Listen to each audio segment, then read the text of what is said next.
गोरखपुर में सपा के पूर्व विधायक विनय शंकर तिवारी के घर पर पड़ा ईडी का छापा। बैंक से 754 करोड़ हेराफेरी के मामले में हो रही जांच। गोरखपुर में सपा के पूर्व विधायक विनय शंकर तिवारी के घर सुबह सुबह ईडी का छापा पड़ने से हड़कंप मच गया। आपको बता दें कि पूर्व सपा विधायक विनय शंकर तिवारी के जटाशंकर चौराहा पर स्थित आवास पर सुबह सुबह ईडी ने छापा मारा।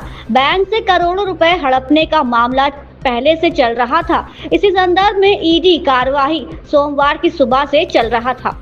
पूर्व मंत्री और कई बार के विधायक रहे पंडित शंकर तिवारी के पुत्र विनय शंकर तिवारी और उनकी पत्नी रीता तिवारी सहित कई अन्य सहयोगियों के खिलाफ बैंक से 754 करोड़ रुपए की हेराफेरी का मामला पहले से चल रहा था। ईडी द्वारा पूर्व में भी विनय शंकर तिवारी के लखनऊ और गोरखपुर सहित कई ठिकानों पर छापा मारा गया था। फरवरी 2024 में की गई छापेमारी के दौरान लगभग 103 करोड़ रुपए की अवैध संपत्ति जब्त की गई थी। सूत्रों के हवाले से जानकारी मिल रही है कि ये छापेमारी भी उसी कड़ी के तहत की गई है। मिली जानकारी के मुताबिक गंगोत्री इंटरप्राइजेस और सहयोगी कंपनियों के नाम पर बैंक से 1129.44 करोड़ रुपए की क्रेडिट लिमिट की गई थी और इसके नाम पर कई प्रॉपर्टी खरीदी गई है, जिनमें से 754 करोड़ रुपए हड़पने का मामला सामने आया था। ईडी की कार्रवाई के तहत अब तक 103 करोड़ रुपए की संपत्ति को जब्त किया जा चुका है। बैंक ऑफ इंडिया द्वारा सीबीआई में मामले के संदर्भ में मुकदमा दर्ज कराया गया था, तभी से ये जांच चल रही है।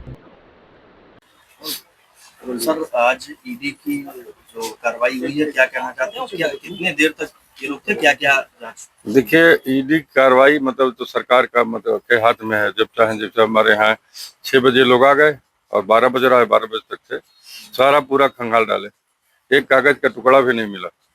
लेकिन इसको क्या कहा जाएगा? मतलब इसको अगर किसी को अगर सरकारी मुलाजिम में हम लोग तो सम्मान करते हैं भाई, लेकिन इस तरह से दबाव बना करके कहीं प्रजातंत्र में ऐसा नहीं होता कि आप बेजा दबाव बना करके आप जो करिए आप आइए। और अब उन्होंने आए, ये दूसरा चांस है।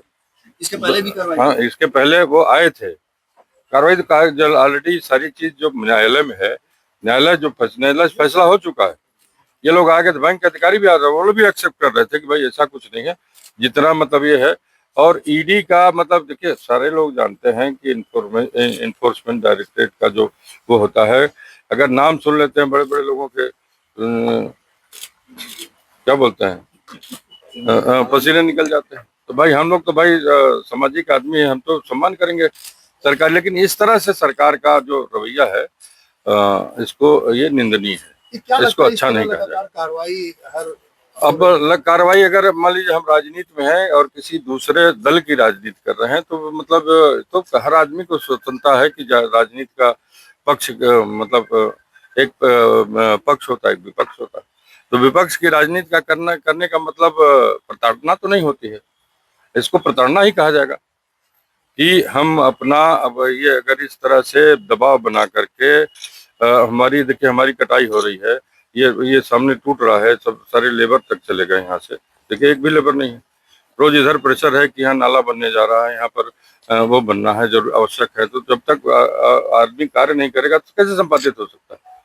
मतलब इस तरह की कार्रवाई निंदनीय है, ऐसा अच्छा नहीं लगता है, गरिमा के अनुरूप नहीं कहा जा सकता इसको। क्या लगता है विपक्ष में होने का ये परिणाम है? अब इसका मतलब क्या हो सकता है कि न्यायालय जो में सारी चीजें पेंडिंग है, हो रहा है, और बीच में अगर कोई न्यायालय का आदेश हो तब तो ठीक है, लेकिन बिना न्यायालय के आदेश के आप मनमानी जिस तरह से दबाव बनाने का कार्य कर रहे हैं, इसको अच्छा नहीं कहा जाता है। प्रजातंत्र में ये चीजें निंदनीय है और इसकी हम निंदा कर रहे हैं।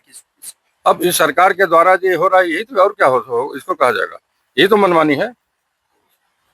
8 घंटा बैठ करके अभी हम लोग व्रत है, 9 दिन का व्रत रह करके अभी तक हमने पारण नहीं किया, 12 बज रहा है। और अब आप बताइए इससे ज्यादा प्रताड़ना क्या हो सकती है? आगे आप लोग क्या? अब आगे तो की रणनीति हम लोग करें इस तरह से, मतलब यह चीज जिसकी हम लोग निंदा करते हैं, पुरजोर निंदा करते हैं और समाज में ये बातें जो हो रही हैं, जब जनप्रतिनिधि नहीं बख्शे जा रहे हैं तो आम लोगों के साथ क्या सलूक होता है? अच्छा, महाराजगंज में भी आपके यहाँ वहाँ भी ईडी पहुंचे थे? मतलब हमारे यहाँ जहाँ अगर वो खेत है तो हमारे ख्याल से खेत से भी पूछने गई होगी कि भाई तुम्हारा कुछ रखे तो नहीं हो। मोमेंटम बेतिहाता आपको मौका दे रहा है टैलेंट दिखाने का, जिसमें आप जीत सकते हैं 100% स्कॉलरशिप। जल्द से जल्द एनरोल हो जाइए Momentum admission cum scholarship test में। ऐसा मौका फिर नहीं आएगा। डेट याद कर लें, 23 मार्च 2025, 8th क्लास ऑनवर्ड्स। तो बच्चों, क्या आप तैयार हैं? मोमेंटम बेतिहाता, कॉल्स 63891387।